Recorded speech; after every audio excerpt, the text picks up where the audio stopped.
తెలంగాణలో ఉన్నటువంటి ప్రబోధం కాంగ్రెస్ ప్రభుత్వం రేవంత్ రెడ్డి గారు మరి ఉద్యమంలో ఉన్నటువంటి తెలంగాణ తల్లి గారు ఇంకొక విగ్రహాన్ని మేము సెక్రటరీలో పెట్టినాం, అదే మీ తెలంగాణ తల్లి అని చెప్తా ఉన్నారు.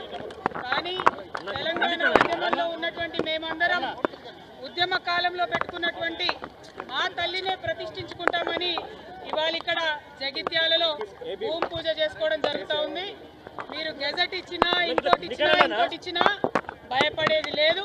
ఖచ్చితంగా తెలంగాణ ఉద్యమ కాలంలో మా అందరికీ ధైర్యాన్ని నింపి మా అందరికీ స్ఫూర్తినిచ్చినటువంటి ఆ తెలంగాణ తల్లినే ఉద్యమ తల్లినే నిలుపుకుంటాం. ఆ ఉద్యమ తల్లి చేతిలోని బతుకమ్మను సగర్వంగా విశ్వమంతా కూడా వ్యాపించేలాగా ప్రయత్నం చేస్తాం. జీవోలతోని భయపెట్టలేరు, కేసులతోని భయపెట్టలేరు. తెలంగాణ అస్తిత్వం మీద మీరు చేస్తున్నటువంటి దాడిని గ్రామ గ్రామాన ఎండగడతాం. ఖచ్చితంగా తెలంగాణ ఉద్యమ తల్లి రూపాన్ని